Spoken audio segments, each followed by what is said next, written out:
किसान से हम सबका रिश्ता जुड़ा हुआ है, लेकिन क्या हम ये जानते हैं कि सारस जो दुनिया का सबसे बड़ा उड़ने वाला पक्षी है, उसका भी एक अजीबोगरीब रिश्ता है इन किसानों के साथ। लेकिन पिछले कुछ सालों में जलवायु परिवर्तन के कारण और खत्म हो रहे ताल पोखर के चलते सारस ने कृषि भूमि को धीरे धीरे अपना घर बना लिया। आज किसान और सारस एक साथ इन क्षेत्र में सहवास कर रहे। सारस शब्द सुनते ही हर किसी की एक कहानी और अनुभव सामने निखर के आता है।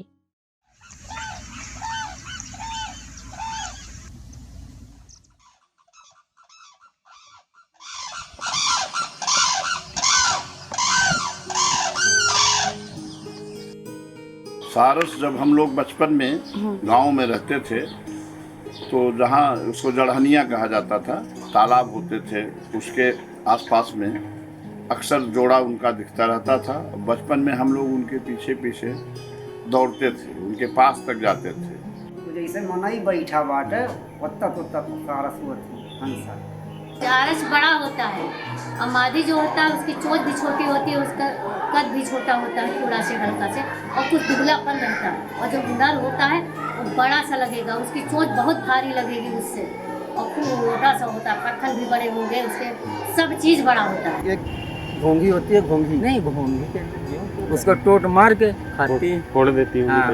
फोड़ देती। क्या गेहूं और धान वो सब मैदान में दिखाई पड़त है, तो उसको नोच लेती, झाड़ दे और नोच के खा लेती है। इसका वो जान नहीं पाती, और जो चीज खेतों में पड़ी है वो चीज खा लेगी। नर आगे चलता है, सारस जो होता है वो आगे रहता है, जो उसकी मादी होती है वो हमेशा पीछे होती है, या तो साइड में होती है, बल्कि उसके आगे नहीं होती, आगे वही चलता है बड़ा वाला। लोग न सिर्फ सारस के रहन सहन को समझते हैं, बल्कि उसे देख के ये भी पता करते हैं कि इस साल जलवायु कैसा रहेगा। सासाइया करे कहानी बारे में या होते, जैसे हमार कहा कर मतलब जो अंडा सासाइया ऊंचे धरिस सुने जाओ तो बरसात में है ताल और तलिया सब एक हो जाती, और जब तक गहरे अंडा धरी तो बरसात कम है।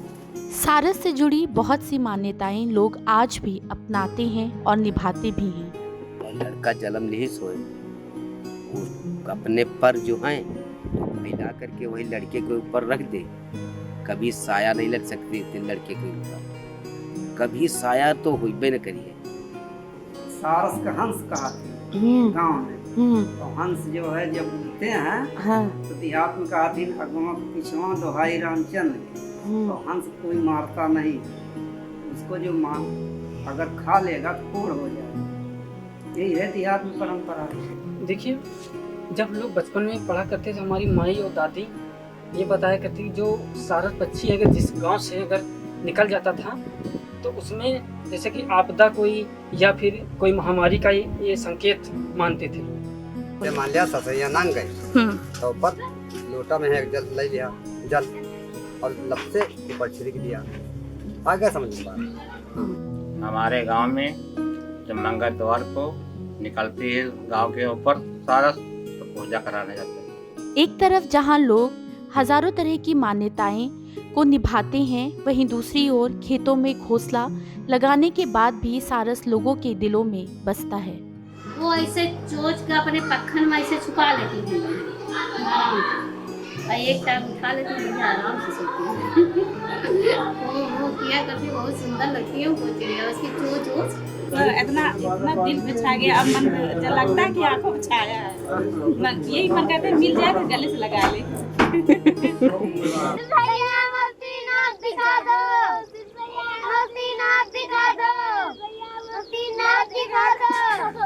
इतिहास में भी सारस का जिक्र होते आया है, चाहे वो मुगल बादशाह जहांगीर हो, वाल्मीकि की रामायण हो या गौतम बुद्ध। जो हम लोग बचपन में किताबों में पढ़ा करते थे, जो सिद्धार्थ महात्मा बुद्ध ने जो पक्षी को बचाया था वो सारस ही था। प्रसिद्ध कवि कबीर ने भी अपने दोहों में सारस को एक अलग जगह दी है। कबीर पंथ में या साहब बंदगी पंथ में या जो भक्ति मार्गी हैं उनके यहाँ आत्मा को हंस कहते हैं। तो जब एक पति पत्नी या स्त्री पुरुष जो हैं वो लोग साथ साथ रहते हैं, उसमें से दोनों कहीं अलग होते हैं या एक कोई चला जाता है, तो उस पर वो कहा गया था कि दो हंसों का मतलब वो जो दोनों साथ रहते थे, जोड़ा बिछुड़ गयो रे गजब भयो रामा जुलुम भयो। तो हमारे यहाँ जो देहात में अक्सर शादियों में एक गीत गाया जाता है, शादी के समय जब दूल्हा आता है खाना खाने पर,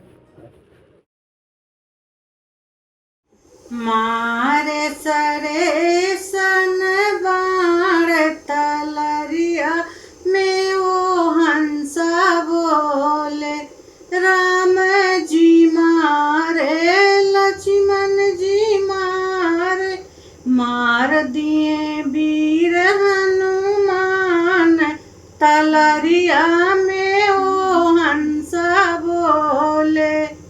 सारस की उम्र पे लोग कहते हैं अब इसका तो अंदाजा मुझे लगता है कि 50-60 साल 80 साल तक नहीं जीते होंगे, क्योंकि पता नहीं चला मरते हुए। सारस हमने कभी देखा नहीं, हमारा सारस आज तक। उनकी जिंदगी की क्या बताइए, कितने साल से मरते नहीं देखा, मरते हुए नहीं कभी देखा है। हाँ, कभी नहीं।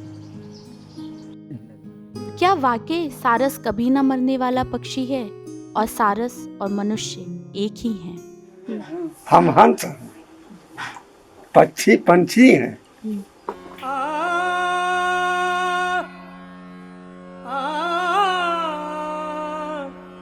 उड़ जाएगा, उड़ जाएगा, उड़ जाएगा, हंस अकेला उड़ जाएगा, हंस अकेला। जग दर्शन का मेला, जग दर्शन का मेला। उड़ जाएगा, उड़ जाएगा, हंस अकेला उड़ जाएगा, उड़ जाएगा, हंस अकेला। जग दर्शन का मेला, जग दर्शन का मेला। जैसे पात गिरे तरुवर के, जैसे पात गिरे तरुवर के, मिलना बहुत दुहेरा, मिलना बहुत दुहेरा। ना जानू किधर गिरेगा, ना जानू किधर गिरेगा। लग गया पवन का रे,